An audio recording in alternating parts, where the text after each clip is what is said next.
ಹಿರಿಯ ನಟ ದ್ವಾರಕೀಶ್ ಅವರ ಅಂತಿಮ ದರ್ಶನವನ್ನು ಪಡೆದಿರ್ತಕ್ಕಂತಹ ವಿ ಮನೋಹರ್ ಅವರು ಇದ್ದಾರೆ. ಅವ್ರನ್ನೇ ಮಾತಾಡ್ಸೋಣ. ಸರ್, ಸಹಜವಾಗಿ ದ್ವಾರಕೀಶ್ ಅವರು ಬಹುಮುಖ ಪ್ರತಿಭೆ. ಸೊ ನೀವು ಕಂಡಂಗೆ ಹೇಗೆ ನೆನಪಾಗ್ತಾರೆ? ನಾನು ಫಸ್ಟ್ ಅವ್ರನ್ನ ಭೇಟಿ ಮಾಡಿದ್ದು ಅವಾಗ ಇನ್ನೂ ಬೆಂಗಳೂರಿಗೆ ಬಂದವಸ್ತು 1978ರಲ್ಲಿ. ಅವರು ತ್ಯಾಗರಾಜ ನಗರ ಅಲ್ಲಿ ಮುರಳಿ ನಿವಾಸ ಅಲ್ಲಿದ್ದರು. ಆವಾಗ ನನ್ನ ಸ್ನೇಹಿತರಿಗೊಬ್ಬರಿಗೆ ತುಂಬ ಸಿನಿಮಾ ಹುಚ್ಚಿತ್ತು. ನನಗೆ ಅವನು ದ್ವಾರಕೀಶ್ ಮನೆ ಕರ್ಕೊಂಡು ಹೋಗ, ಅಲ್ಲಿದ್ದಾರೆ ಮನೆ ಗೊತ್ತಂತ ಕರ್ಕೊಂಡು ಹೋದೆ. ನನಗೆ ಒಂಥರ ಮಂಡು ಧೈರ್ಯ ಅದು.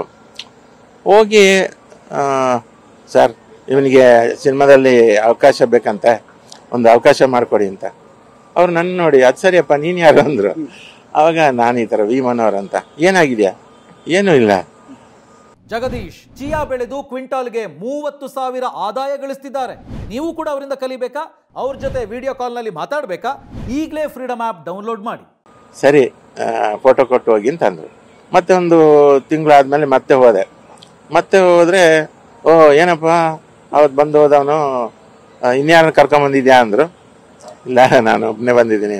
ಆಯ್ತಪ್ಪ, ಕಾಫಿ ಕುಡ್ದು ಹೋಗು ಅಂತೇಳಿ ಆ ಥರ ಪ್ರೀತಿಯಿಂದ. ಅಲ್ಲಿಂದ ನಂತರ ಗ್ಯಾಪ್ ಸ್ವಲ್ಪ. ಅದಾದ್ಮೇಲೆ ಅಲ್ಲಲ್ಲಿ ಫಂಕ್ಷನ್ಗಳಲ್ಲಿ ಮೀಟ್ ಮಾಡ್ತಿದ್ದೆ. ಅದಾದ್ಮೇಲೆ ಗುರು ಜಗದ್ಗುರು ಸಿನಿಮಾಕ್ಕೆ ಹಾಡು ಬರ್ಸೋಕೆ ನಾನು ಕರೆಸಿದ್ರು. ಅಷ್ಟೊತ್ತಿಗಾಗಲೇ ನಾನು ಹಾಡು ಬರೆಯೋದು ನನಗೆ ಗೊತ್ತಿತ್ತು ಅವರಿಗೆ. ಆಮೇಲೆ ಆಪ್ತ ಮಿತ್ರದಲ್ಲಿ ಮತ್ತೆ ಹತ್ರ ಆದರು. ಅದಾದ್ಮೇಲೆ ಅವರು ಮನೆಗೆ ಬಾಪ ಅಂತ ಹೇಳ್ತಿದ್ರು. ನಾನು ನನ್ನ ಗೆಳೆಯ ಪತ್ರಕರ್ತ ಬಾನ ಸುಬ್ರಹ್ಮಣ್ಯ ಅವ್ರ ಜೊತೆ ಹೋಗಿ ಆದ್ಮೇಲೆ ಆವಾಗ ಪಂಕಜಮ್ಮ ಇನ್ನೂ ಇದ್ರು. ಮನೆಗೆ ಇಲ್ಲಿ HSR ಲೇಔಟಲ್ಲಿ ಇದ್ರು. ಹಾಗೆ ಮನೆಗೆ ಹೋಗಿ ಅಲ್ಲಿ ತುಂಬಾ ಪ್ರೀತಿಯಿಂದ ಮಾತಾಡಿಸಿ ಮತ್ತೆ ಬರ್ತಾ ಇರಪ್ಪ ಮನೆಗೆ, ನಾವೆಲ್ಲ ಈಗ ವಯಸ್ಸಾಗಿದೆ, ಯಾರು ಬರಲ್ಲ ಈಗ ಅಂತ ಹೇಳಿದವರು. ಆಮೇಲೆ ಅವರೇ ಫೋನ್ ಮಾಡಿ ಕರೆಸೋರು. ಹಾಗೆ ಒಂದು 2-3 ಸಲ. ಇತ್ತೀಚೆಗೆ ಅಂದ್ರೆ ಒಂದು 6 ತಿಂಗಳಿಂದ ಒಂದು ಫಂಕ್ಷನ್ನಲ್ಲಿ, ಅವ್ರ ಮನೆ ಫಂಕ್ಷನ್, ಅಲ್ಲಿಗೆ ಹೋಗಿದ್ವಿ. ಅದೇ ಲಾಸ್ಟು. ಅದಾದ್ಮೇಲೆ ನನಗೆ ಕುರಿತಾ ಇತ್ತು, ಮತ್ತೆ ಹೋಗ್ಲಿಲ್ವಲ್ಲ, ಮತ್ತೆ ಭೇಟಿ ಆಗ್ಬೇಕು. ಅಷ್ಟರಲ್ಲಿ ಇಷ್ಟು ಆಯ್ತು. ಒಂದೇನಂತಂದ್ರೆ, ಒಂದು ಲೆಜೆಂಡ್ರಿ ಫಿಗರು, ಚಿತ್ರರಂಗಕ್ಕೆ ಸಾಕಷ್ಟು ಕೊಡುಗೆ ಕೊಟ್ಟಂತ ವ್ಯಕ್ತಿ, ರಾಯಲ್ ಆಗಿ ಲೈಫ್ ಲೀಡ್ ಮಾಡಿದಂಥವ್ರು, ಆಮೇಲೆ ಕನ್ನಡ ಚಿತ್ರರಂಗಕ್ಕೆ ಶ್ರೀಮಂತ ಸಿನಿಮಾಗಳನ್ನ ಕೊಟ್ಟಂತವ್ರು, ವಿದೇಶದಲ್ಲಿ ಮೊದಲನೇ ಬಾರಿ ಶೂಟಿಂಗ್ ಮಾಡಿದಂಥವ್ರು, ಆಮೇಲೆ ಸೋಲು ಗೆಲುವುಗಳನ್ನ ಸಮಾನವಾಗಿ ಕಂಡಂಥವ್ರು. ಅವರು ಇವತ್ತು ರಾಯಲ್ ಆಗಿ ನಮ್ಮನ್ನು ಬಿಟ್ಟು ಹೋಗಿದ್ದಾರೆ. ಅಂದ್ರೆ ನರಳಾಟ ಇಲ್ಲದೆ ಆರಾಮಾಗಿ ನಮ್ಮನ್ನು ಬಿಟ್ಟು ಅಗಲಿದ್ದಾರೆ. ಯಾಕಂದ್ರೆ ಅದು ತುಂಬಿದ ಒಂದು ಲೈಫ್ ಅವ್ರು ಲೀಡ್ ಮಾಡಿದ್ದಾರೆ. ಆಮೇಲೆ ಅವರ ಲೈಫ್ ಆತರ. ಸಹಜವಾಗಿ ನೀವು ಹೇಳ್ತಾ ಇದ್ರಿ, ಅವರ ಚಿತ್ರೋದ್ಯಮಕ್ಕೆ ಅವ್ರು ಕೊಟ್ಟಂತ ಕೊಡುಗೆನೆ ಅಪಾರ. ಅವರ ಸಿನಿಮಾ ಶ್ರೀಮಂತಿಕೆ ಆಗಿರ್ಬೋದು, ಅದು ಸಿನಿಮಾ ಮಾಡುವಂತ ಶೈಲಿಗಳೇ ತುಂಬಾ ವಿಭಿನ್ನ ಆಗಿರ್ತಕ್ಕಂಥ. ಸಾಕಷ್ಟು ಪ್ರತಿಭೆಗಳನ್ನ ಪರಿಚಯ ಮಾಡಿಸಿರ್ತಕ್ಕಂಥವ್ರು ಸರ್. ಆ ಪ್ರತಿಭೆಗಳನ್ನ ಪರಿಚಯ ಮಾಡಿಸುವ ಹಂತದಲ್ಲಿ ಅವರು ಯೋಚನೆ ಮಾಡ್ತಿದ್ದಂತ ರೀತಿಗಳು ಹೆಂಗಿರ್ತಿತ್ತು? ಅವ್ರಿಗೆ ಏನಂದ್ರೆ, ಅವ್ರ ಕಾಲದಿಂದ ಅವರು ಸಾವಿರಾರು ಜನರನ್ನ ನೋಡಿದಂಥವ್ರು, ನೂರಾರಲ್ಲ ಸಾವಿರಾರು ಜನ ಕಲಾವಿದರನ್ನ, ಆಮೇಲೆ ಸಾವಿರಾರು ಕಷ್ಟಗಳನ್ನ ಅನುಭವಿಸಿದಂಥವ್ರು. ಆಮೇಲೆ ಸಿನಿಮಾಗಳನ್ನ ಒಂದ್ಸಲ ನಿರ್ಮಾಣ ಮಾಡಿ ಆದ್ಮೇಲೆ ಅದರಲ್ಲಿ ಗೆಲುವು ಕಂಡ್ರು, ಆಮೇಲೆ ಸೋಲು ಕಂಡ್ರು. ಆ ಸೋತಾಗಲೂ ಕೂಡ ಅವ್ರು ಕುಗ್ಲಿಲ್ಲ.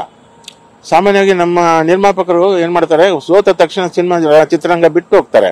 ಅವ್ರು ಆತರ ಮಾಡಿಲ್ಲ. ಮತ್ತೆ ಸಿನಿಮಾ ಮಾಡಿ ಗೆದ್ದು ಮತ್ತೆ ಆತರ. ಇದು ಬೇರೆ ನಿರ್ಮಾಪಕರಿಗೆ ಆದರ್ಶ. ಇದು ಅವರನ್ನ ನೋಡಿ ಕಲಿಬೇಕು. ಸೋತ ತಕ್ಷಣ ಬಿಟ್ಟು ಓಡೋಗೋದಲ್ಲ ಚಿತ್ರರಂಗ. ಮತ್ತೆ ಇಲ್ಲಿ ಗೆಲ್ಲುವಂತ ದಾರಿ ಹುಡುಕ್ಬೇಕು. ಗೆಲ್ಲೋಕೆ ದಾರಿ ಸಾಕಷ್ಟಿವೆ. ನಮ್ಮ ನಿರ್ಮಾಪಕರು ಯೋಚನೆ ಮಾಡ್ತಾ ಇಲ್ಲ. ಆದ್ರೆ ದ್ವಾರಕೀಶ್ ಆಗಲ್ಲ.